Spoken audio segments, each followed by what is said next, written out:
پھیکی پڑی سے نظریں بار بار جھکا کے دیکھا، لیکن منظر تھا کہ بدل ہی نہیں رہا تھا۔ فجر کو اپنا سانس رکتا ہوا محسوس ہوا، دھڑکنیں اپنی رفتار سے بہت تیز دھڑکنے لگی، نظریں ساخت ہو گئیں۔ فجر کو لگا کہ ابھی وہ رو پڑے گی جب لیان کی مدھم سی آواز نے اس کو پکارا۔ ابھی نہیں فجر! اس کی آواز نے تابوت میں گوئی آخری کیل ٹھونک دیا ہو۔ شک تو تھا محبت میں نقصان ہوگا، یقین نہ تھا کہ سارا ہمارا ہی ہوگا۔ اس نقصان کے بعد فجر کے اندر خاموشی سی چھا گئی۔ اب اگر کچھ تھا تو فقط بے یقینی سے اس کا دماغ معاف ہو چکا تھا۔ وہ خالی نظروں سے سامنے دیکھ رہی تھی۔ اسے نہیں پتا تھا کہ اس کے ارد گرد کیا ہو رہا ہے، کون اس کے آس پاس آ رہا ہے، اسے کیا کہہ رہا ہے۔ اسے کسی چیز کا ہوش نہیں تھا۔ ہوش تو اسے تب آیا جب پری نے اسے رخصتی کی نوید سنائی۔ اس نے بے یقینی سے پری کی طرف دیکھا، کیسے اس کی جیتی ہوئی بازی اس پر الٹ پڑ چکی تھی۔ رخصتی کے لیے فجر کو چادر اڑائی تو وہ شکستہ قدموں سے چلنے لگی، سب کے گلے لگ کر پھوٹ پھوٹ کے رو دی۔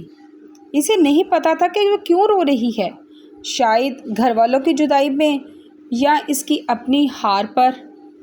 گھر لا کر ساری رسموں کے بعد ثنا، جو الیان کی اکلوتی بہن تھی، وہ اسے الیان کے کمرے میں بیڈ پر بٹھا کر چلی گئی، جو پورا کا پورا گلاب کے پھولوں سے سجا ہوا تھا۔ کچھ دیر خالی نظروں سے کمرے کو دیکھتے رہنے کے بعد فجر نے باری باری سارے پھولوں کو توڑ کر پورے کمرے میں پھیلا دیا۔ روتی روتی زمین پر بیٹھ کے گھٹنوں میں سر دے دیا۔ اسے سمجھ نہیں آ رہا تھا کہ اس کے ساتھ ہوا کیا ہے۔ الیان سے پہلی ملاقات سے لے کر اب تک سب کچھ اس کے دماغ میں گھوم رہا تھا۔ وہ ابھی تک بے یقین تھی کہ آخر یہ سب کیا ہوا ہے۔ اس نے شاہ سے شادی کی تھی تو پھر الیان کیسے؟ ہچکیوں سے روتے ہوئے یہ سوچ رہی تھی کہ کاش اس نے نکاح کے وقت سن لیا ہوتا، کاش اب صرف یہ کاش ہی رہ گیا تھا۔